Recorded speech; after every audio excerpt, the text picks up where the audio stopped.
মায়াজ ইবনে মালিক জিনা করে ফেলছে, কেউ জানে না, কেউ দেখে নাই, কোনো সাক্ষী নাই, কিন্তু মায়াজ ইবনে মালিকের মধ্যে অনুশোচনা কাজ করতেছে, আরে আমি পাপ করলাম ঠিক, কেউ দেখে নাই, জিনার শাস্তি দেওয়ার জন্য সাক্ষী দরকার, কেউ তো দেখেই নাই, কিন্তু সবাই না দেখলেও আমি তো আমার আল্লাহর চোখ ফাঁকি দিতে পারি নাই। দুনিয়ায় হয়তো মানুষের শাস্তি থেকে বেঁচে যেতে পারবো, কিন্তু আখিরাতে তো আল্লাহর সামনে ধরা খেয়ে যাইতে হবে। এইবার চলে আসছে নবীজির কাছে, এসে বলে, ইয়া রাসূলুল্লাহ, আমি জিনা করেছি, আপনি আমাকে পবিত্র করে দেন। একবার, দুইবার, তিনবার নবীজি কিছু বলেন না। এরপরে নবীজি বলেন, যাও আল্লাহর কাছে মাফ চাও, আল্লাহ মাফ করে দিবে। মায়াজ ইবনে মালিক রাস্তা চলা শুরু করেছে, উঠে গেছে। কিছু দূর যাওয়ার পরে চিন্তা করে, নিজের নিজে বলে, মায়াজ, তুমি তো নবীকে জিনার কথা বলেছো, অথচ হাদিসের মধ্যে এসেছে প্রত্যেকটা অঙ্গ প্রত্যঙ্গের আলাদা আলাদা জিনা আছে। হাতের জিনা ধরা, চোখের জিনা দেখা, জবানের জিনা বলা, পায়ের জিনা চলা, অন্তরের জিনা কল্পনা করা। তুমি তো নবীকে বলো নাই কোন ধরনের জিনা তুমি করেছো। এই চিন্তা আবার তাকে নবীজির কাছে ফিরায় আনছে। চলে আসছে যুবক, এসে বলে, ইয়া রাসূলুল্লাহ, আমি জিনা করেছি। এইবার পরপর 4 বার বলার পরে নবীজি বলেন, মায়াজ, কি বলতে চাও? বলে, ইয়া রাসূলুল্লাহ, আমি জিনা করেছি, বৈধ স্বামী স্ত্রী যা করে আমি অন্যায়ভাবে এটা করেছি। একটা অপরাধের শাস্তি হলো মৃত্যুদণ্ড, কত কষ্ট হবে। এই ধরনের অপরাধ মানুষ গোপন করতে চায়, অথচ সে সবার সামনে বলে জিনা করেছি। নবীজি এবার উপস্থিত সকলকে জিজ্ঞাসা করে, মায়াজ ইবনে মালিক কি পাগল নাকি? বলে, না, পাগল না। দেখো তো মদ খাইছে নাকি? কারণ মদ পান করে মদপ্য ব্যক্তি অনেক কিছু বলতে পারে, করতে পারে। ভালো মতো পরীক্ষা করা হলো না, মদ পান করে নাই। নবীজি বলে, কি চাও মায়াজ? বলে, ইয়া রাসূলুল্লাহ, তওবা করতে চাই, পরিশুদ্ধ হতে চাই। নবীজি তাওবার ব্যবস্থা করে দিলেন। পাথর নিক্ষেপে মায়াজ ইবনে মালিককে হত্যা করা হলো। নবীজি দাফন কাফনে অংশগ্রহণ করলেন। তাকে দাফন করে নবীজি ফিরতেছেন। এইবার মায়াজ ইবনে মালিকের কবরের পাশে 2 জন দাঁড়ায় গেছে।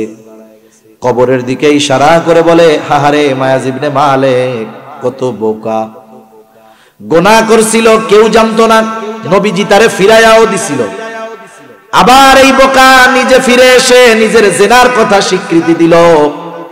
নিজে তো মরলো, সাথে সাথে সমাজের মানুষ জেনে গেল সে একজন জিনাকার।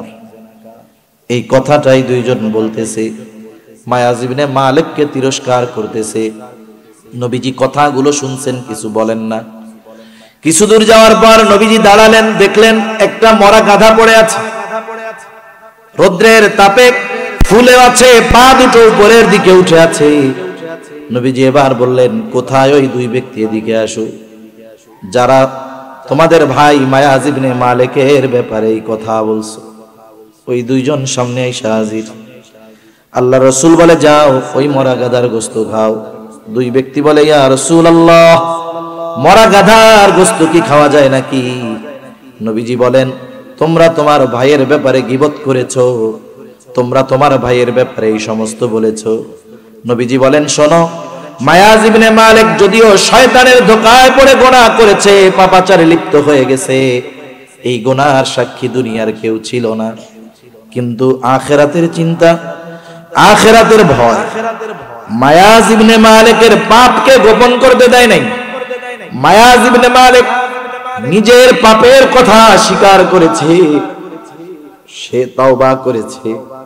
নবীজি বলেন, মায়াজ ইবনে মালিকের তাওবা আল্লাহ তাআলার কাছে এত পছন্দনীয় হয়েছে, যদি কোন কওমের মাঝে তার তাওবাকে বন্টন করে দেওয়া হয়, তাহলে ওই কওমের নাজাতের জন্য মায়াজ ইবনে মালিকের তাওবা যথেষ্ট হয়ে যাবে। قال لي رسول الله صلى الله عليه وسلم, রাসূলুল্লাহ সাল্লাল্লাহু আলাইহি ওয়াসাল্লাম আমাকে বলেছেন, ইয়া আবু যর, হে আবু যর, ইত্তাকিল্লাহা হাইথুমা কুনতা ওয়া আতবি'is সাইয়্যাতাল হাসানাতা তামহুহা ওয়া খালিকিন নাসা বিখুলুকিন হাসানিন। নবীজি বলেন, হে আবু যর, যে তুমি যেখানেই থাকো না কেন আল্লাহ তাআলাকে ভয় করো। তার মানে তুমি যেখানেই থাকো না কেন সর্ব অবস্থায় তোমার দিমাগের মধ্যে এই চিন্তা রাখো, আমি যেখানেই থাকি না কেন দুনিয়ার কেউ না দেখলেও কেউ না জানলেও আমাকে যিনি দেখেন যিনি জানেন তিনি কে? আল্লাহ রাব্বুল আলামিন আমাকে দেখে, আমাকে জানে, আমাকে দেখে, আমার ব্যাপারে সব জানে, এই চিন্তা রাখো। তাকওয়া শব্দের একটা অর্থ হলো ভয় করা, আর এক অর্থ হলো বিরত থাকা। আল্লাহ তাআলাকে ভয় করা আর এই ভয় করে তার সমস্ত নিষেধাজ্ঞাবলী থেকে নিজেকে বাঁচায় রাখা। প্রথম প্রশ্ন, আল্লাহ তাআলাকে তো ভয় করব, কেমন ভয়? মানুষ সাধারণত অপর কোনো ব্যক্তিকে হয়তো দুইটা কারণে ভয় করে। সাধারণত কয় কারণ? এক নাম্বার কারণ, যদি ওই লোকটা সর্বোচ্চ খারাপ হয়। দুই নাম্বার কারণ, যদি ওই লোকটা সর্বোচ্চ সম্মানিত বিজ্ঞজন হয়। একজনকে ভয় করার কারণ বলে ওর মতো খারাপ আর কেউ নাই, এই জন্য ওরে আমরা ভয় পাই। বলে ধামতি কামিল মাদ্রাসার প্রিন্সিপালকে ভয় পাও কেন? বলে উনি একজন বুজুর্গ আলেম, এই জন্য ভয় পাই। বলেন তো, যদিও দুই ক্ষেত্রেই ভয় শব্দটা ব্যবহার হয়েছে, কিন্তু এই দুইটা ভয়ের মধ্যে তফাৎ আছে না? না, একজনকে ভয় পাওয়ার কারণ ওনার মর্যাদা, শান, মান, এই ভয়ের মধ্যে শ্রদ্ধা থাকে, মহব্বত থাকে, ভালোবাসা থাকে। বান্দা আল্লাহ তাআলাকে এইভাবে ভয় করবে আল্লাহর আজমতকে খেয়াল করে।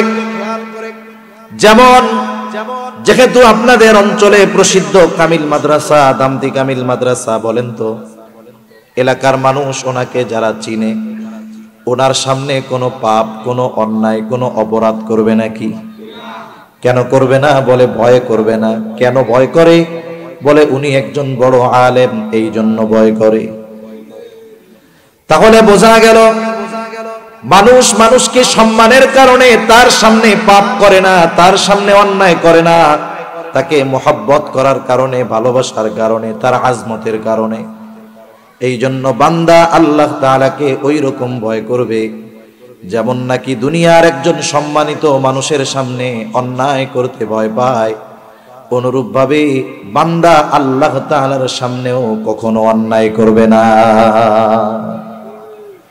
কিন্তু ধামতি কামিল মাদ্রাসার প্রিন্সিপাল যিনি, উনি দেখবেন কতটুক? বলে সামনে ওনার নজর যতটুকুর মধ্যে থাকবে, অনেক দূরে তিনি দেখবেন না, আশেপাশে দেখবেন না, পেছনে দেখবেন না, উপরে দেখবেন না, নিচে দেখবেন না। বলে চোখ যেদিকে আছে একেবারে দৃষ্টিসীমার শেষ পর্যন্ত দেখবেন না, নির্দিষ্ট একটা এরিয়ার মধ্যে ওনার নজর কাজ করবে। কিন্তু বলেন তো আল্লাহ তাআলা তো আমাকে, আপনাকে, আমাদেরকে দেখে। আল্লাহ তাআলা তিনি আমাদেরকে কেমন ভাবে দেখে? বলে গোটা সৃষ্টি জগতের যেখানেই আমি আপনি যাই না কেন, যেখানেই আমি আপনি থাকি না কেন, সব সময় সর্বহালতে, রাত হোক আর অন্ধকার হোক আর দিন হোক, সব সময় আমাকে আপনাকে যিনি দেখেন তিনি কে? একটা মানুষের অন্তরে যদি এই চিন্তা আসে যে আমি তো আমার আল্লাহকে ভয় করি, আমি যেখানেই পাপ কাজ করি না কেন আমার আল্লাহ আমাকে দেখবে, এই চিন্তা যখন মানুষের অন্তরের মধ্যে পরিপূর্ণভাবে গেঁথে যাবে, আল্লাহর কসম এই লোকটার চরিত্র মানুষের সামনে যেমন হবে, লোকচক্ষুর অন্তরালেও ওই লোকটার চরিত্র তেমন হয়ে যাবে। কিন্তু আমাদের চারিত্রিক অবস্থা হলো আমরা আমাদের সবচাইতে ভালোটা মানুষের সামনে প্রদর্শন করি, আর মন্দটা এটা লোকচক্ষুর অন্তরালে রাখি, সহজে প্রকাশ করতে চাই না। অথচ মানুষের দেখাকে ভয় করে পাপ করি না, কিন্তু আল্লাহ তাআলা আমাকে আপনাকে সব সময় দেখে কি দেখে না? আমার আপনার বাহিরের বিষয়গুলো আল্লাহ দেখে, ভেতরেরটা দেখে না এমনটাও না। কিন্তু আল্লাহ তাআলা কোরআনুল কারীমের মধ্যে বলেন, ওয়ালাকাদ খালাকানাল ইনসানা ওয়া না'লামু মা তুওয়াসওয়িসু বিহি নাফসুহু ওয়া নাহনু আকরাবু ইলাইহি মিন হাবলিল ওয়ারিদ। আল্লাহ রাব্বুল আলামিন বলেন, ওয়ালাকাদ খালাকানাল ইনসান, আমি মানুষ সৃষ্টি করেছি। শুধু মানুষকে সৃষ্টি করেছি এমনটা নয়, ওয়া না'লামু মা তুওয়াসওয়িসু বিহি নাফসু, আমি এটাও জানি কোন জিনিস তার অন্তরের মধ্যে ওয়াসওয়াসা দেয়। আধুনিক চিকিৎসা বিজ্ঞান এতটাই উন্নত হয়েছে, একটা মানুষ অসুস্থ হওয়ার আগে সে বুঝতে পারে তার অর্গানটা কতটুকু দুর্বল হয়েছে। যেমন আমি আপনি মোবাইলে চার্জ দেওয়ার পরে যদি চার্জিং পার্সেন্ট ডিসপ্লের উপরে দিয়ে রাখি, দেখতে পারি যে এত পার্সেন্ট আছে, 90, 80, 50, 60 যতক্ষণ থাকে মনে করি যে না অসুবিধা নাই, চলবে। যখন রেড সিগন্যাল আসে 15%, 20%, তখন কি দেই? চার্জ দেই।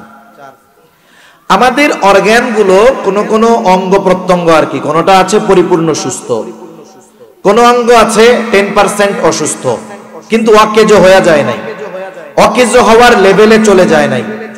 আবার কোন কোন অর্গান বয়সের কারণে হয়ে গেছে, বলে 80% এটা অকেজ হয়ে গেছে।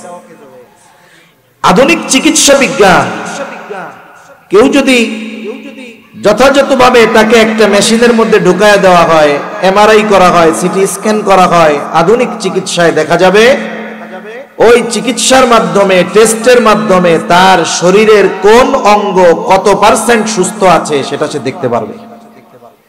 অসুস্থ হয়ে যায় নাই, ব্যাটারি লো দেখায় নাই। স্মার্ট পরিভাষা ব্যবহার করতেছি। এক গ্রুপ স্মার্ট শব্দ চিনায় গেছে, আমরা যদি একটু ব্যবহার না করি স্মার্ট শব্দ, কাজ হবে? স্মার্ট পরিভাষা এই জন্য ব্যবহার করতেছি। এখন দেখেন ব্যাটারি লো হয় নাই, ব্যাটারি লো হওয়ার আগে ও বলে দিবে যে আপনার এই অঙ্গটা বা কিডনি বা হার্ট এত পার্সেন্ট এটা এখন কিন্তু সুস্থ আছে। তার মানে আপনি সতর্ক হবেন যে আমার এই অঙ্গটা এতটুকু অসুস্থ, তাহলে এটার যত্ন নেওয়া দরকার। যা খাইলে কিডনির অসুবিধা হয় বাদ দেওয়া দরকার, যা খাইলে কিডনির হেলথ ইমপ্রুভ হবে ওই ধরনের খাবারগুলো খাওয়া দরকার। তার মানে অসুস্থ হওয়ার আগে আধুনিক চিকিৎসার মাধ্যমে আমি আপনি আমার আপনার অঙ্গ প্রত্যঙ্গের অবস্থা বুঝতে পারি। কিন্তু বলেন তো পৃথিবীতে এমন কোন মেশিন আবিষ্কার হয়েছে কিনা যেই মেশিনের মধ্যে আমাকে আপনাকে যদি ঢুকিয়ে দেওয়া হয় আমার অন্তরে কি কথা আছে সেটা রিপোর্ট আকারে বের হবে? আছে? নাই। অথচ আল্লাহ তাআলা বলেন, বান্দা তোমার অন্তরে কি ওয়াসওয়াসা দেয় আমি সেটাও জানি। কেন জানেন? জিজ্ঞাসা করলাম, আল্লাহ আপনি কেমন কইরা জানেন? আল্লাহ তাআলা বলেন, ওয়া নাহনু আকরাবু ইলাইহি মিন হাবলিল ওয়ারিদ। আল্লাহ তাআলা বলে, বান্দা তোমার অন্তরের এই অবস্থা জানার কারণ হলো আমি তোমার এই ঘাড়ের রগের চাইতেও তোমার অধিক নিকটে। এর দ্বারা আল্লাহ তাআলা কি বুঝাতে চাচ্ছেন? বুজুর্গানে দিন বলেন যে আমি আমার যত কাছে, আপনি আপনার যত কাছে, তার চাইতে বেশি কাছে কে? আমার আল্লাহ। তাহলে এই আল্লাহ আমার সবকিছু দেখে, ইনসাইড আউটসাইড সব দেখে, অথচ আমি এই আল্লাহর আজমতকে সামনে রেখে আমি তারে ভয় করি না। সে দেখার পরেও আমি পাপ করি, গুনাহ করি। এটা আমাদের জন্য সমীচীন নয়। লজ্জার ক্ষেত্রে সর্বোচ্চ লজ্জা তো আল্লাহকে করার দরকার ছিল, ভয়ের ক্ষেত্রে সর্বোচ্চ ভয় তো আল্লাহ তাআলাকে করার দরকার ছিল। অথচ আমাদের মধ্যে এই চিন্তা নাই, এই ফিকির নাই। যদি এই চিন্তা আমার আপনার মধ্যে চলে আসতো, দুনিয়ার কেউ না দেখলেও আল্লাহ তাআলা দেখে, পাপের সাথে আমি আপনি জড়াতাম না। আবার আল্লাহ তাআলা এরপরে জানায় দেন, বান্দা আমি আল্লাহ যে শুধু তোমাকে অবলোকন করি, দেখি এমনটা নয়, শুনে নাও। ইয ইয়াতালাক্কাল মুতালাক্কি المتلقيان عن اليمين وعن الشمال قعيد আল্লাহ তাআলা আমার আপনার ডান কাঁধে একজন বাম কাঁধে একজন ফেরেশতা নিযুক্ত করে রেখেছেন সম্মানিত দুইজন লেখক আল্লাহ তাআলা বলেন কিরামান কাতিবিনা ইয়ালামুনা মা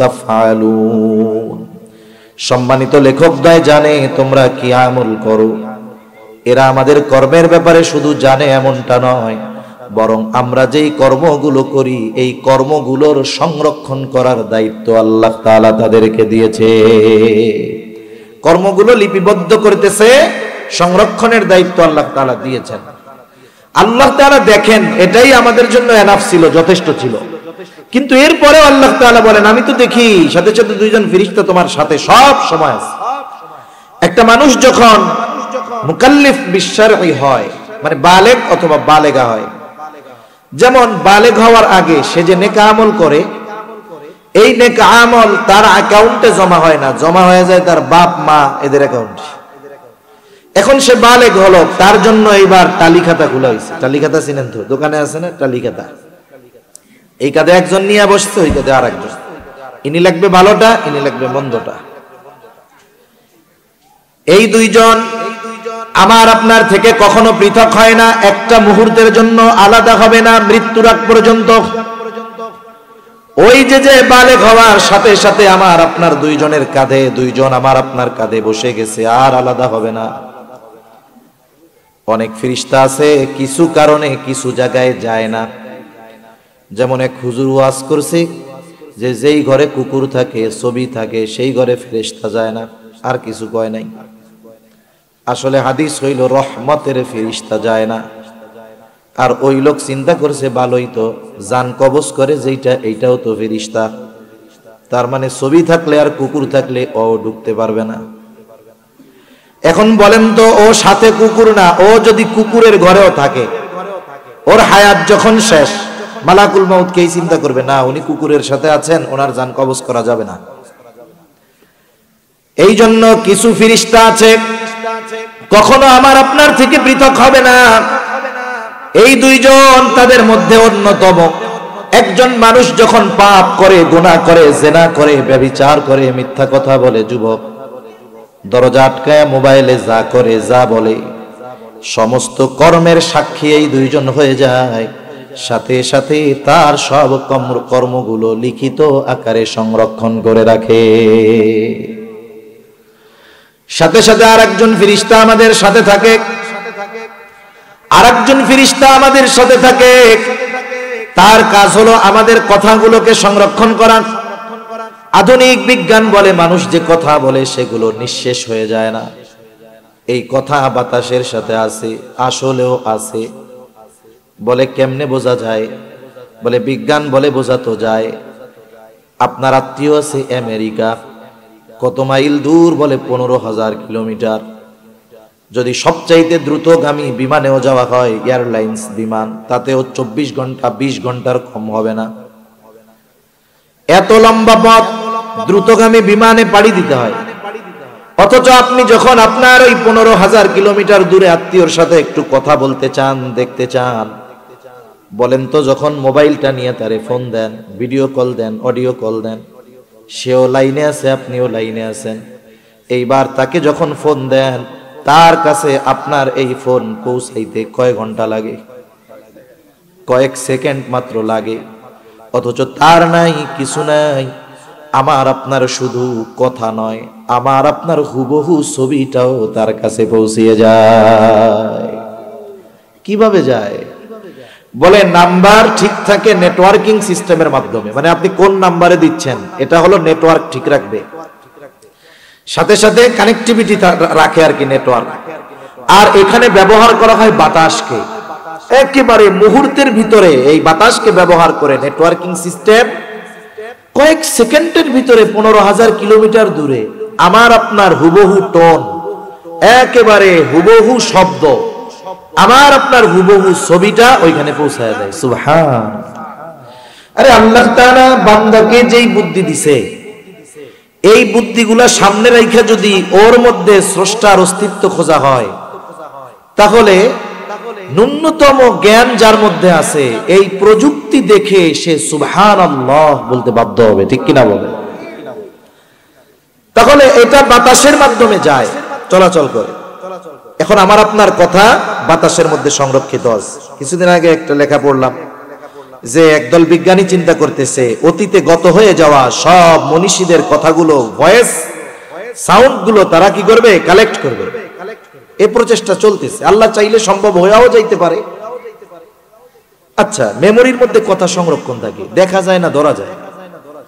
কত কথা সংরক্ষণ থাকে, হাজার হাজার ঘন্টার কথা সংরক্ষণ থাকে।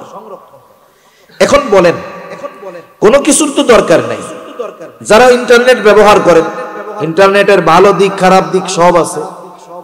এখন একজন ভালো কাজে ব্যবহার করে, ইন্টারনেটে Islamic on Islamic A to Z সব ধরনের তথ্য আপনি পাবেন।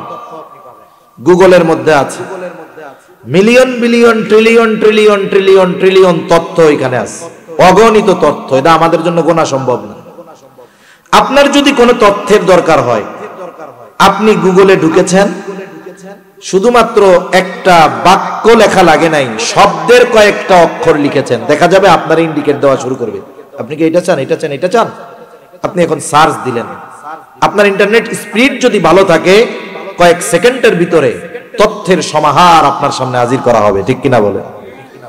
অগণিত তথ্যের মধ্য থেকে আপনি যেটা চেয়েছেন বের করতে সময় লাগছে মাত্র কয়েক সেকেন্ড। মানুষকে এই বুদ্ধি দিয়েছে কে? আর একটু আস্তে কোন, কে? আরো জোরে, কে? আল্লাহ। ওই আল্লাহ তাআলা যদি পৃথিবীর শুরু থেকে নিয়ে শেষ পর্যন্ত মানুষ যত কথা বলেছে সব আকাশে আছে, বাতাসে আছে, আল্লাহ তাআলা যদি বলে, ও বাতাস, ধামতির আব্দুর রহিম তার গোটা হায়াতে যত কথা বলেছে সব আমার সামনে হাজির করো, বলেন তো এটা আল্লাহ তাআলার জন্য শুধু সহজ নাকি অতি সহজ? এরপরে আল্লাহ তাআলা সংরক্ষণের ব্যবস্থা করে রেখেছেন। আল্লাহ তাআলা বলেন, মা ইয়ালফিযু মিন কাওলিন ইল্লা লাদাইহি রাকীবুন আতীদ। আল্লাহ তাআলা বলেন, সদা তৎপর একজন ফেরেশতা আমার আপনার সাথে আছে। তার কাজ কি? বলে মা ইয়ালফিযু মিন কাওল, যা জবান থেকে নিক্ষিপ্ত হয়, তার মানে কথা, এগুলোকে সে তৎক্ষণাৎ সংরক্ষণ করে রাখে। এখন বলেন, যার এই চিন্তা আছে, আমি যেখানেই যাই না কেন আমার মালিক আমাকে দেখে, আমি যা করি না কেন আমার মালিক শুনে, যা বলি না কেন মালিক শুনে, এরপরেও আমার আপনার সাথে দুইজন ফেরেশতা সদা সর্বদা আছে, আমার আপনার সাথে আরেকজন ফেরেশতা কথা সংরক্ষণের জন্য আছে।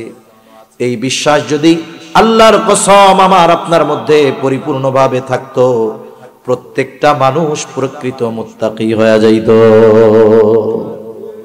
কিন্তু মানুষের দেখা যে ভয় করি, আল্লাহর দেখাকে আমরা সেই ভয় করি না। আমাকে আপনাকে কেউ যদি খবর দেয় বিশ্বস্ত সূত্রে, আল্লাহ তাআলা দেখে, ফেরেশতারা থাকে, লেখে, রেকর্ড করে, বলেন তো এই খবর আমাদের দিছে কে? কতটা বিশ্বস্ত সূত্রে আমরা এই খবর পেয়েছি? পৃথিবীর সবচাইতে বড় বিশ্বস্ত সূত্রে কোরআনুল কারীম আমাদের কাছে এসেছে, ঠিক কিনা বলেন? এত বিশ্বস্ত সূত্রের মাধ্যমে খবর পাওয়ার পরেও আমাদের বিশ্বাস নাই। কিন্তু এই দুনিয়ায় যদি কোনো বিশ্বস্ত সোর্সের মাধ্যমে আপনি যাকে বিশ্বাস করেন, তার মাধ্যমে আপনার কাছে খবর আসছে যে ভাই আপনারে কিন্তু প্রশাসন নজরদারিতে রাখছে, আপনি বলেন তো এই খবর কমে যাবো গা?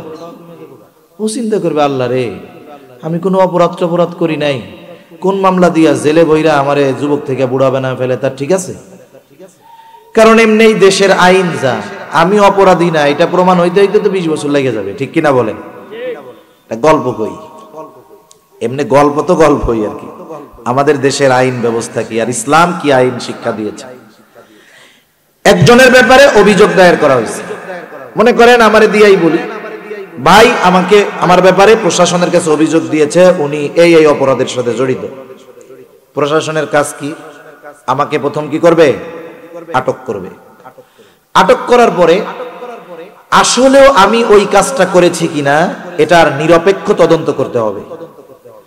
এরপরে যদি আমি তদন্ত করে দেখা যায় যে না, উনি যেটা বলেছে সেটা সঠিক নয়, আমাকে ছেড়ে দিবে, ওনাকে জবাব দিয়ে তার কাঠগড়ায় দাঁড়া করাবে, দিছেন কেন?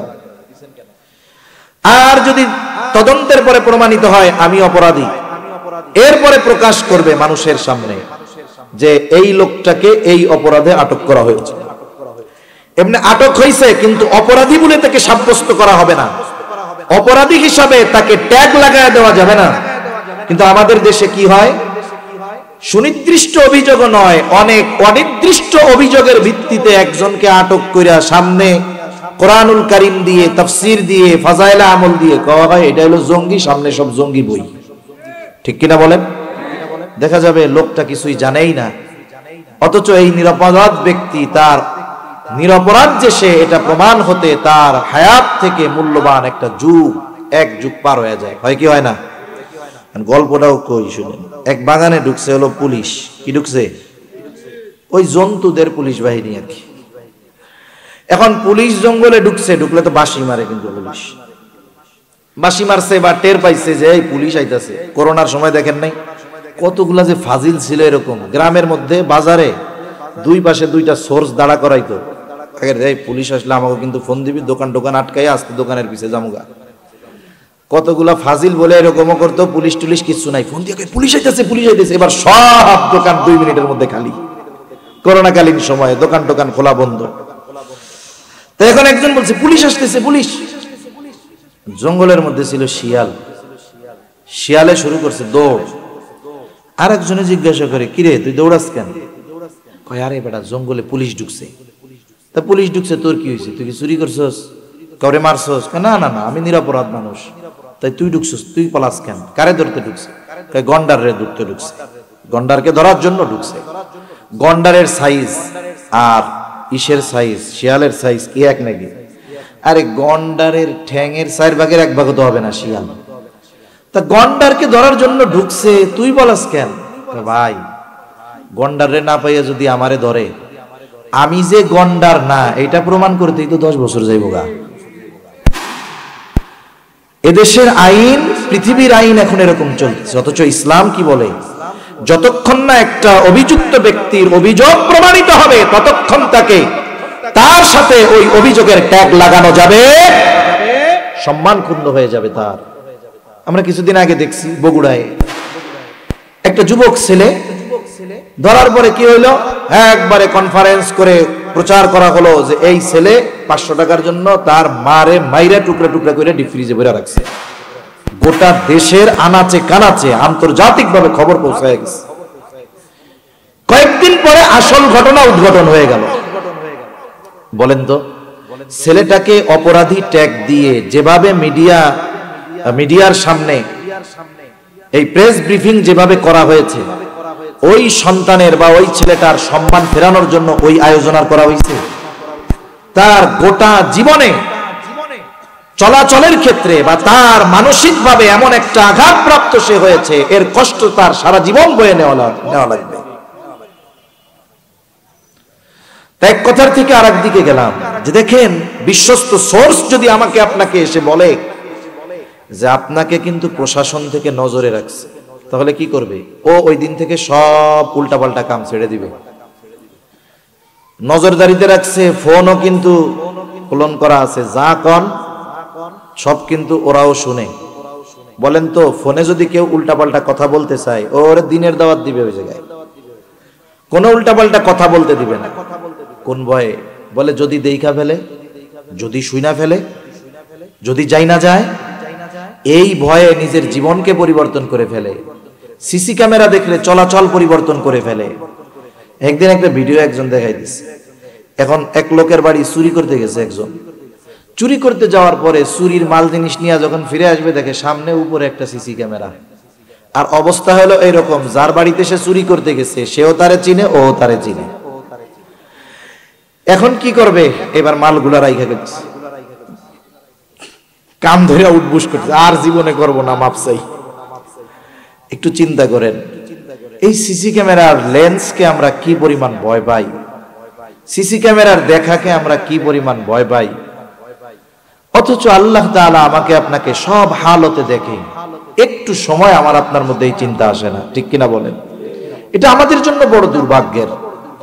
এজন্য আমাদের তরুণ সমাজ, যুবক সমাজ, যুব সমাজ, তারা সহ আমাদের সকলের এই চিন্তা করা দরকার যে আমার সব কর্ম দুনিয়ার কেউ না দেখলেও না জানলেও যিনি জানেন তিনি দেখেন কে? প্রসিদ্ধ ঘটনা, খলিফাতুল মুসলিমিন মরুভূমির পথে চলতেছে, ওনার সাথীরা সহ ওনাদের তৃষ্ণা লাগছে, তৃষ্ণা। আরবের পানীয় কি? বলে দুধ হলো তাদের অন্যতম পানীয়। স্বাভাবিকভাবে আরবের মানুষ সাধারণভাবে অনুমতি দিয়ে দিত তাদের রাখালকে, যদি পালে কোনো ছাগল এমন থাকে যে সে দুধ দেয়, পথিককে নির্দ্বিধায় দুধ পান করাবা, কোনো অসুবিধা নেই। কিছু মালিক তো খারাপও আছে। খলিফাতুল মুসলিমিন তার সাথী সহ তৃষ্ণার্ত, ক্ষুধার্ত, প্রতিমধ্যে একপাল ছাগল আর রাখালকে দেখতে পাইল। রাখালকে গিয়ে বলে, রাখাল, তোমার পালে এমন ছাগল আছে যে দুধ দেয়, তাহলে আমাদেরকে একটু দুধ পান করাও, যাতে আমরা তৃষ্ণা নিবারণ করতে পারি। রাখাল বলে, না, আমার মালিকের মানা করানো যাবে না। এইবার রাখালকে বারবার বলার পরেও রাখাল তার অবস্থার উপরে অটল, না, করানো যাবে না, মালিক মানা করছে। বলে, দূর মিয়া, মালিক দেখবে না। বলে, না, করানো যাবে না। অনেক সময় আছে অনেকের বুজুর্গি টাকার কাছে বিক্রয় হয়ে যায়। এইবার চিন্তা করেছে এর একটু প্রলোভন দেই। বলে, রাখাল, একটা কাজ করো, কারণ মরুভূমির বুকে, যদিও মরু, কিন্তু মরুভূমির অনেক আনাচে কানাচে অনেক হিংস্র প্রাণী বসবাস করে। অনেক সময় তারা ছাগলের পালে আক্রমণ করে ছাগল নিয়ে যায়, এটা স্বাভাবিক ঘটনা। তুমি আমাদেরকে একটা ছাগল দিয়া দাও যেটার দুধ আছে, আমরা দুধ দহন করে পান করি আর জবাই কইরা রান্না কইরা ক্ষুধা নিবারণ করি। তোমাকে আমরা এত টাকা দিয়ে দিব। তোমার মালিক যদি বলে ছাগল কোথায়, তুমি বলবা এটারে বাগে নিয়ে গেছে। তাহলে আমাদের কাজও হইল, তোমারও লাভ হইল, তুমিও বাইচে গেলা, মালিক কিছু কইল না। এইবার এই রাখাল অবাক হয়ে বলে, ইয়া গাদা ফাইনাল্লাহ, হে আল্লাহর বান্দা, আল্লাহ কোথায়? তুমি বলতেছো আমার মালিক দেখবে না, কিন্তু আল্লাহ তাআলা তো দেখবে, ঠিক কিনা বলেন? আমার মালিক হয়তো আমার মিথ্যা কথা বিশ্বাস করে নিবে, আমাকে কিছুই বলবে না, তার নজর আমি ফাঁকি দিতে পারবো, মিথ্যা কথা বিশ্বাস করাতে পারবো, কিন্তু আমি তো আমার আল্লাহ তাআলাকে ফাঁকি দিতে পারবো না, কারণ সে আমার সব অবস্থা জানতেছে। খলিফাতুল মুসলিমিন বলে, যতদিন পর্যন্ত রাখালের মতো মানুষেরা থাকবে, ততদিন পর্যন্ত মুসলমানদের উপরে কেউ কর্তৃত্ব দেখাতে পারবে না। এখন আসেন, এই পৃথিবীতে সংখ্যার দিক দিয়ে মুসলমান কি কম নাকি? কম, অনেক বেশি। ধরেন 700 কোটি মানুষের মধ্যে 200 কোটি মুসলমান। পৃথিবীর চালিকা শক্তি যেটা, দুইটা জিনিস, একটা হলো স্বর্ণ আর একটা হলো তরল স্বর্ণ, মানে তেল। এর সব সিংহভাগ আল্লাহ তাআলা মুসলমানদেরকে দিয়েছে। পৃথিবীর চালিকা শক্তি তাদের হাতে থাকার পরেও আজকে 200 কোটি মুসলমান 1 কোটি ইহুদির সামনে কথা বলতে পারে না। নির্বিচারে 50,000-এর উপরে, অর্ধ লক্ষের উপরে ফিলিস্তিনের মজলুম মুসলমানদেরকে নির্বিচারে শহীদ করা হয়েছে। কোথায় শিশু অধিকার পরিষদ, মানবাধিকার সংগঠন কোথায়? হায় রে, ওই 50 লাখ নয়, ওই কাফেররা যদি এই পৃথিবীর 50 কোটি মুসলমানকে যদি নির্বিচারে হত্যা করে, অমুসলিমদের মানবাধিকার মুসলমানদের ব্যাপারে দাঁড়াবে না। এজন্য আমাদের সিদ্ধান্ত আমাদের নিতে হবে, আর এর পরিবর্তন ভিত্তি থেকে শুরু করতে হবে। আপনি আমি চিন্তা করতে পারি, হুজুর আমি ভালো হইলাম, তাতে কি হবে? আপনি ভালো হবেন, সাথে আপনার পরিবার ভালো হবে। এখানে আমরা যে কয়জন আছি, প্রত্যেকের তো ফ্যামিলি আছে, কারো স্ত্রী আছে, হয়তো কেউ বিয়ে করে নাই, মা বাবা আছে।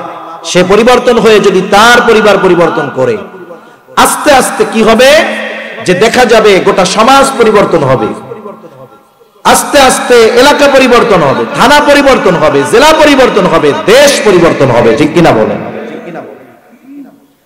এজন্য ওই ধরনের মানুষ এখন পৃথিবীতে নাই যে তারা চিন্তা করে যে আল্লাহ কোথায়, আমাকে কেউ না দেখলেও আল্লাহ তাআলা দেখে, এই চিন্তা আমাদের মধ্যে নাই। এই জন্য বলে 200 কোটি সংখ্যায়ও কম না, সম্পদের মালিকও কম না। স্বর্ণ দিয়ে কমোড বানায়া পায়খানা করে। এক দেশ থেকে আরেক দেশে বেড়াইতে গেলে বিমানের সিঁড়িবার লাগে না, স্বর্ণের সিঁড়ি নিয়ে যায়। অথচ এইরকম ক্ষমতা সম্পদ থাকার পরেও কেন নির্যাতিত, কেন নিষ্পেষিত? বলে আল্লাহ যে দেখতেছে এটা তারা ভুলে গেছে। এজন্য পাপাচারে লিপ্ত হওয়া তাদের জন্য কঠিন কোনো কিছু মনে হচ্ছে না। হায়রে বাইতুল্লাহ যেই আরব ভূখণ্ড থেকে নবীজি শিরককে দূর করেছেন, সেই আরব ভূখণ্ডে বাইতুল্লাহর মতো স্ট্রাকচার বানিয়ে ইউরোপ আমেরিকা থেকে পপ স্টারদেরকে এনে অর্ধ উলঙ্গ নাচ গানের আয়োজন করা হচ্ছে। আল্লাহ জি কত মেহেরবান, কত দয়ালু। নেয়ামতের দিক তাকানোর দরকার নাই, আমাদের পাপের দিকে তাকালে বোঝা যায় এখনো গজব দেয় না কেন। আল্লাহ যে কত মেহেরবান এটা বোঝার জন্য আমাদের দিকে তাকালে আমরা বুঝতে পারি। কি অবস্থা চিন্তা করে। কোরআন নাজিলের ভূমিতে তারা অর্ধ উলঙ্গ নর্তকীদের এনে বাইতুল্লাহর মতো আকৃতি বানিয়ে নাচ গান করাচ্ছে। তাহলে যে কথা আর থেকে গেলাম, আল্লাহর নবী বলেন, হে আবু যার তুমি যেখানেই থাকো না কেন আল্লাহ তাআলাকে ভয় করো। 2 নাম্বার, ওয়া আতবি'is সাইয়্যাতাল হাসানাতা তামহুহা, তোমার দ্বারা যদি কখনো অন্যায় কাজ হয়ে যায় তুমি ভালো কাজ করো। কারণ কি? বলে ভালো কাজ মন্দ কাজটাকে মিটিয়ে দেয়। তাওবা যেমন গুনারে মিটায় দেয়, অনুরূপ ভাবে ভালো কাজ করলে মন্দ কাজটা মিটে যায়। তবে মন্দ কাজ যেমন, তার বিপরীতে ভালো কাজটাও ওই মানের হইতে হবে। মনে করেন একজন মুরব্বীর সাথে ছোট একজন খারাপ আচরণ করছে, এক্ষেত্রে ভালো কাজটা কি? বলে যে বয়সে বড় তার কাছে গিয়ে ক্ষমা চেয়ে নেওয়া। এই যে একজনের সাথে খারাপ আচরণ, এ কারণেও কিন্তু কিয়ামতে আল্লাহ এইটাকে সামনে রেখে বিচার করবে। নবীজি সাল্লাল্লাহু আলাইহি ওয়াসাল্লাম বলেন, তোমরা ওই দিনকে ভয় করো যেই দিন আল্লাহ তাআলা বাদী বিবাদীর মধ্যে ফয়সালা করে দিবে। দুনিয়াতে কেউ যদি অন্যায়ভাবে কাউকে কথার দ্বারাও একটা কষ্ট দিয়ে থাকে, নবীজি বলেন কিয়ামতের দিন আল্লাহ তাআলা ওই বিষয়েরও ফয়সালা করে দিবে। এজন্য ভালো মন্দ কাজ যেমন হবে, ভালো কাজটাও ওই মন্দ কাজের সমান সমান হইতে হবে। কারণ কি? আপনি যদি আপনার 6 ফিট দেহ আপনি যদি কম্বল দিয়া ঢাকতে চান, 5 ফিট কম্বল আনলে হয়তো ঠ্যাং বেরিয়ে থাকবো না মাথা বেরিয়ে থাকবো, ঠিক কিনা বলেন? সমান সমান হতে হবে কম পক্ষে, আর বেশি হইলে তো আরো ভালো। এখন মন্দ কাজ যেমন, বলে ভালো কাজটাও এরকম হতে হবে। কবিরা গুনাহ হয়ে গেছে, বলে যেই কবিরা গুনাহ তাওবা করলে তাওবা ছাড়া মাফ হয় না, অবশ্যই তাওবা করতে হবে। আবার মনে রাখতে হবে সব কবিরা গুনাহ আস্তাগফিরুল্লাহ কইলেই মাফ হয়ে যায় না। সব কবিরা গুনাহ আস্তাগফিরুল্লাহ কইলে মাফ হয়ে যায় না। এক বেটায় সারা জীবন মানুষের মাইরা খাইছে, ক্ষমতা ছিল, জমি দখল দিয়েছে, টাকা পয়সার মালিক হয়েছে মানুষের টাকা খাইয়া। এখন তার দৃষ্টি শক্তি কমে গেছে, চামড়া ঘুচিয়ে গেছে, পায়ের শক্তি জবানের শক্তি কমে গেছে। সে বুঝতে পেরেছে যে আমি অচিরেই অনন্তকালের পথযাত্রী হতে যাচ্ছি। এবার চিন্তা করে আর মন্দ কাজ করবো না, টাকা পয়সা তো কম কামাইলাম না, এবার 6 মাস পর পর উমরায় যাব, বছরে বছরে হজে যাব। আগে কোনোদিন নামাজও পড়তো না, বলে এখন মসজিদ থেকে বাহিরও হয় না।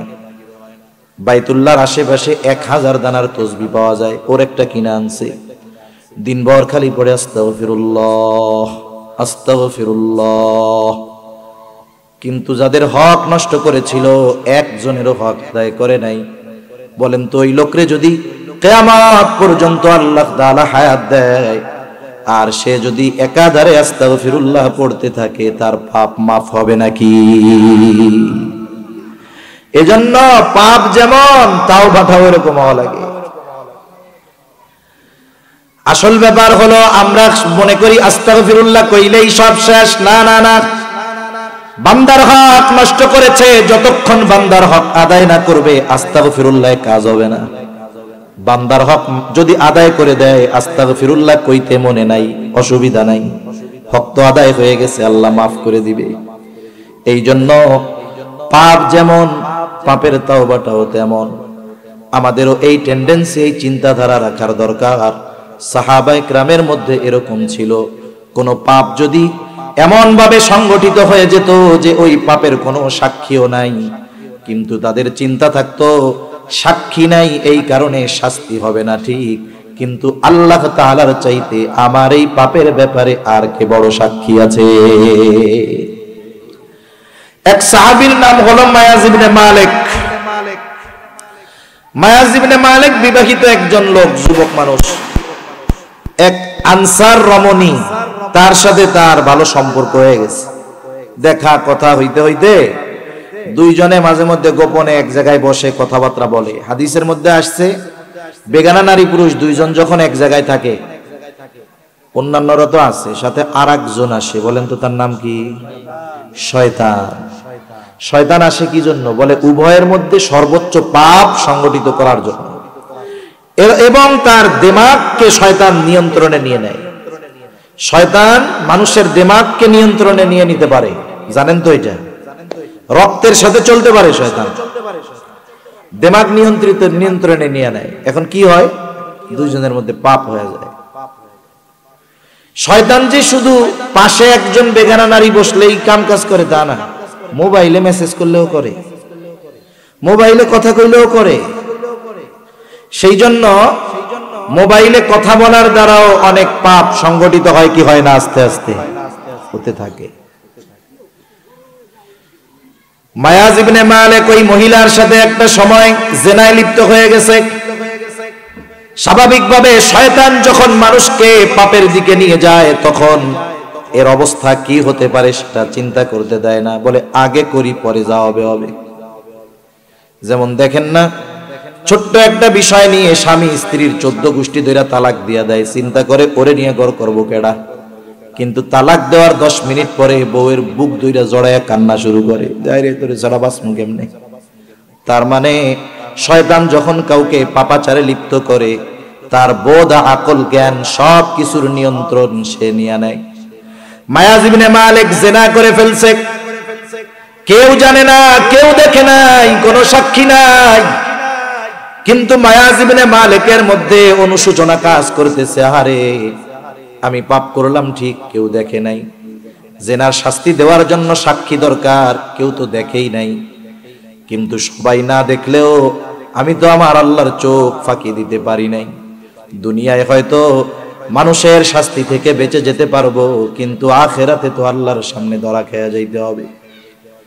এই যে তাওবার চিন্তা তার মধ্যে চলে আসছে, তার মানে ইসলামী শরীয়ত বলে বিবাহিত নারী পুরুষ যদি জিনা করে তাকে পাথর মেরে হত্যা করতে হবে, এটা তার তাওবা।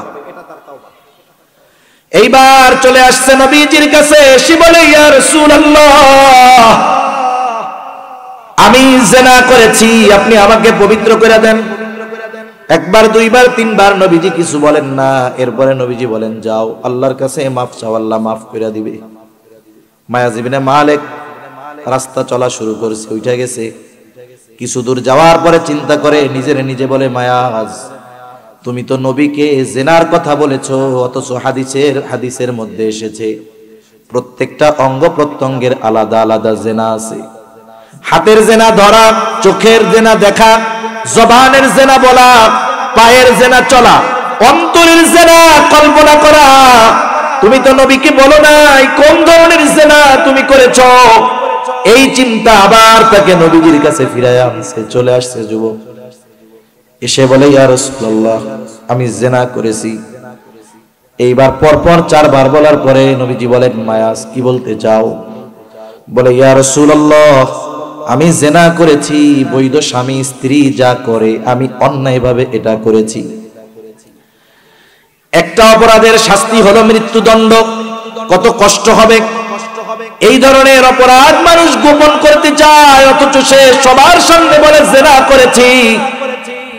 নবীজি এবার উপস্থিত সকলকে জিজ্ঞাসা করে, মায়াজ ইবনে মালিক কি পাগল নাকি? বলে, না পাগল না। দেখো তো মদ খাইছে নাকি? কারণ মদ পান করে মদপ্য ব্যক্তি অনেক কিছু বলতে পারে, করতে পারে। ভালো মতো পরীক্ষা করা হলো না, মদ পান করে নাই।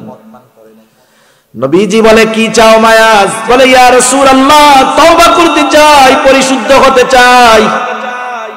নবীজি তাওবার ব্যবস্থা করে দিলেন। পাথর নিক্ষেপে মায়াজ ইবনে মালিককে হত্যা করা হলো। নবীজি দাফন কাফনে অংশগ্রহণ করলেন। তাকে দাফন করে নবীজি ফিরতেছেন। এইবার মায়াজ ইবনে মালিকের কবরের পাশে দুইজন দাঁড়ায় গেছে। কবরের দিকে ইশারা করে বলে, হাহারে মায়াজ ইবনে মালিক কত বোকা, গুনাহ করছিল কেউ জানতো না, নবীজি তারে ফিরাইয়াও দিছিল। আবার এই বোকা নিজে ফিরে এসে নিজের জিনার কথা স্বীকৃতি দিল। নিজে তো মরলো, সাথে সাথে সমাজের মানুষ জেনে গেল সে একজন জিনাকার। এই কথাটাই দুইজন বলতেছে, মায়াজ ইবনে মালিককে তিরস্কার করতেছে। নবীজি কথাগুলো শুনছেন, কিছু বলেন না। কিছু দূর যাওয়ার পর নবীজি দাঁড়ালেন, দেখলেন একটা মরা গাধা পড়ে আছে, রৌদ্রের তাপে ফুলে আছে, পা দুটো উপরের দিকে উঠে আছে। নবীজি এবার বললেন, কোথায় ওই দুই ব্যক্তি? এদিকে আসো, যারা তোমাদের ভাই মায়াজ ইবনে মালিকের ব্যাপারে এই কথা বলছো। ওই দুইজন সামনে এসে হাজির। আল্লাহ রাসূল বলে, যাও ওই মরা গাধার গোশত খাও। দুই ব্যক্তি বলে, ইয়া রাসূলুল্লাহ মরা গাধার গোশত কি খাওয়া যায় নাকি? নবীজি বলেন, তোমরা তোমার ভাইয়ের ব্যাপারে গীবত করেছো, তোমরা তোমার ভাইয়ের ব্যাপারে এই সমস্ত বলেছো। নবীজি বলেন, শোনো, মায়াজ ইবনে মালিক যদিও শয়তানের ধোঁকায় পড়ে গুনাহ করেছে, পাপাচারে লিপ্ত হয়ে গেছে, এই গুনাহর সাক্ষী দুনিয়ার কেউ ছিল না, কিন্তু আখিরাতের চিন্তা, আখিরাতের ভয় মায়াজ ইবনে মালিকের পাপকে গোপন করতে দেয় নাই। মায়াজ ইবনে মালিক নিজের পাপের কথা স্বীকার করেছে, সে তাওবা করেছে। নবীজি বলেন, মায়াজ ইবনে মালিকের তাওবা আল্লাহ তাআলার কাছে এত পছন্দনীয় হয়েছে, যদি কোন কওমের মাঝে তার তাওবাকে বন্টন করে দেওয়া হয়, তাহলে ওই কওমের নাজাতের জন্য মায়াজ ইবনে মালিকের তাওবা যথেষ্ট হয়ে যাবে। আসলে তাদের আত্মচিন্তা, পরকালের চিন্তা, এর ধারের কাছেও আমরা যাইতে পারি না। এটা আমাদের জন্য বড় ব্যর্থতা। আমরা তো পাপ করাকে আনন্দের উপকরণ মনে করি।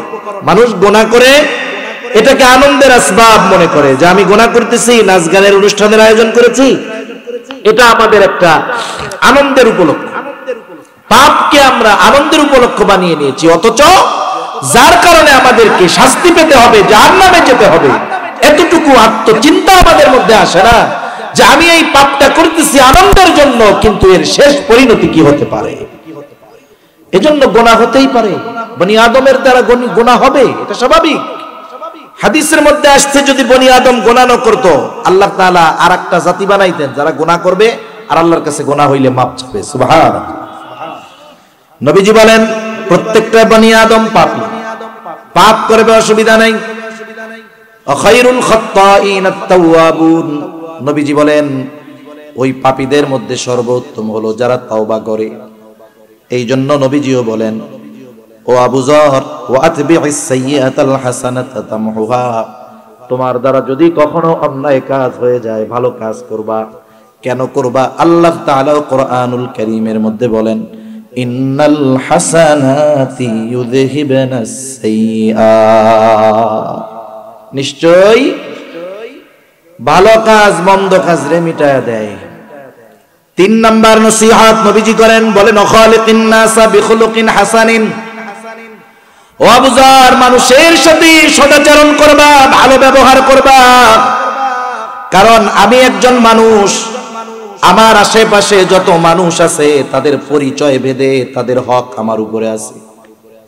মনে করেন আমার প্রতিবেশী যে, তার হক একরকম, আবার প্রতিবেশী যদি নিকটবর্তী হয় আর এক রকম, প্রতিবেশী যদি আত্মীয় হয় আর এক রকম। আবার দেখেন মুরব্বী যদি হয় তার হক একরকম, মা বাবা তাদের হক আর এক রকম, সন্তান তাদের হক আর এক রকম। সদাচরণের দ্বারা বুজুর্গানে দিন বলেন, সকল ধরনের মানুষের হকের কথা আল্লাহ তাআলা বুঝিয়েছে। এটা ব্যাপক অর্থবোধক শব্দ। এজন্য আমার আপনার আশেপাশে যারা আছে তারা আমার আপনার কাছে সদাচরণ, এটা তাদের হক। যেমন সাধারণভাবে আমরা সমাজে বসবাস করি, আমাদের প্রতিবেশীরা থাকে। অনেক সময় কেউ যদি ধনী হয়, টাকা পয়সাওয়ালা হয়, আর প্রতিবেশী যদি গরিব হয়, অসহায় হয়, এর কষ্ট দেয়। আস্তে 2 তলা বিল্ডিং, প্রতিবেশীর ঘরটা বিল্ডিং না, মাটির ঘর, পোলা পান্ডে দিয়া জালনার পেছন দিয়া ওই বেটার বাড়ির উপরে প্রস্রাব করায়, আইটা পানি সুন্দর মতো ফুস করে মেরা দেয়। আছে না নাই এরকম? অথচ নবীজি বলেন, আউসিনি জিবরিলু বিল জার হাত্তা যানানতু আন্নাহু সায়ুওয়ারিসাহু। জিবরাইল আমাকে প্রতিবেশীর ব্যাপারে এত গুরুত্ব দিচ্ছিল, আমি মনে করছি প্রতিবেশীর মনে হয় ওয়ারিশ বানায় দেওয়া হবে। অন্যান্য হকের কথা তো রাখলাম, আমি একটা বলতেছি আর কি, উদাহরণস্বরূপ। সদাচরণের তো লম্বা কথা, অথচ প্রতিবেশী আমার সবচাইতে নিকটে, আমার বিপদে সে আগে দৌড়িয়ে আসে। আপনার ভাই এসপি, ডিসি, বড় সচিব আছে, জয়েন্ট সেক্রেটারি আছে, ঢাকায় থাকে, আপনার বাড়িতে লাগছে আগুন, জয়েন্ট সেক্রেটারি ফোন দিলে কি আগুনের কাছে মোবাইল করলে, জাগুন আমার আত্মীয় সাবধান, আগুন বলবে ঠিক আছে পুড়াইতেছি না, বলবে? আপনার বাড়িতে আগুন লাগছে, আপনার আত্মীয় হেডামলা আছে, যাদের প্রভাব দেখায় আশেপাশের লোকজনকে দমায় রাখছেন, আগুন লাগলে আগে দৌড়িয়ে আসবে কারা? টেকাওয়ালারা দৌড়ে আসেন, গরিবটাই আগে দৌড়ে আসে। অথচ কি হয়, এদের সাথে আমরা খারাপ আচরণ করি। আয়েশা সিদ্দিকা রাদিয়াল্লাহু তাআলা আনহা নবীজিকে জিজ্ঞাসা করে যে আমার একজন প্রতিবেশী মুসলিম আর একজন অমুসলিম, প্রতিবেশী হিসাবে আমার কাছে কে অধিক হক প্রাপ্য? নবীজিকে প্রশ্ন করতেছেন আয়েশা সিদ্দিকা রাদিয়াল্লাহু তাআলা আনহা। একজন মুসলিম আর একজন অমুসলিম উল্লেখ করে দিছে। নবীজি কি জবাব দিলেন? বলে তোমার দরজা যার দরজার বেশি কাছে, প্রতিবেশী হিসাবে সে তোমার কাছে বেশি হক প্রাপ্য। নবীজি হকের ব্যাপারে প্রাধান্য দিতে গিয়ে, প্রতিবেশীর হকের ব্যাপারে প্রাধান্য দিতে গিয়ে ধর্মকে অগ্রাধিকার দেন নাই। কি বলেছেন? যার দরজা তোমার দরজার বেশি কাছে, প্রতিবেশী হিসাবে সে তোমার কাছে বেশি হক প্রাপ্য। এজন্য আমরা মানুষের সাথে যত হক আছে, এই সদাচরণ মানুষের হক। এজন্য আমার সাথে যার যেভাবে সম্পর্ক আছে, প্রতিবেশী, মুসলিম, অমুসলিম, আত্মীয় স্বজন, ধনী হোক, গরিব হোক, সকলের সাথে আমরা সদাচরণ করব। বলেন ইনশাআল্লাহ। ইনশাআল্লাহ, আল্লাহ তৌফিক দান করেন। তাহলে নবীজি 3টা উপদেশ দিয়েছেন আবু যর রাদিয়াল্লাহু তাআলা আনহুকে। 1 নাম্বার, ইত্তাকিল্লাহা হাইসুমা কুনতা, হে আবু যর যেখানেই থাকো না কেন ভয় করবা আল্লাহ তাআলাকে। এরপরে ওয়াতবিইস সাইয়্যাতাল হাসানাতা তামহুহা, মন্দ কাজ হলে সাথে সাথে ভালো কাজ করবা। কারণ কি? ভালো কাজ মন্দ কাজটাকে মিটায় দেয়। এই জন্য মাঝে মধ্যে দেখেন আমরা দান সাদকা করি, ছোট ছোট সাদকা করি, আর এই ছোট ছোট সাদকা, ভালো কাজ অনেক সময় আমাদের বড় বড় বিপদ থেকে বাঁচার কারণ হয়। অনেকে দুর্ঘটনায় পড়ছে, মুরব্বীরা বলে 2টা জান সদকা করে দিস, মুরগি 2টা সদকা করে দিস। এই জন্য আমরা যদি অন্যায় কাজে জড়িত হয়ে যাই, অন্যায়ের বিপরীতে ভালো কাজটা যেমন হওয়া দরকার তেমনটাই করব। 3 নাম্বার, ওয়া খালিকিন নাসা বিখুলুকিন হাসানিন, সর্বশ্রেণীর মানুষ আমার কাছে যে যেমন হক প্রাপ্য, অবশ্যই আমি তার হকগুলো প্রদান করব। এখানে 3 ধরনের হকের কথা আলোচনা শেষ। 1 নাম্বার, আল্লাহর হকের কথা আছে। কার হকের কথা? জোরে বলেন, কার হক? এখন বলেন, যে বিশ্বাস করে আল্লাহ আমাকে সব সময় দেখে, সে কি আল্লাহর হক নষ্ট করবে? জোরে বলেন, করবে? 2 নাম্বার, মানুষের হকটাকে যদি 2 ভাগে ভাগ করা হয়, একটা হলো নিজের হকও আছে। আল্লাহ তাআলা অনেক সময় কোরআনে বলে না যে মানুষ নিজের উপরে নিজে জুলুম করে, আমি আমার উপরে জুলুম করি, আমরা আমাদের উপরে জুলুম করি। বলে কেমনে? লাঠি দিয়া কি আমি আমারে পিটাই? বলে না, পাপ করার মাধ্যমে মানুষ নিজের উপরে নিজে জুলুম করে।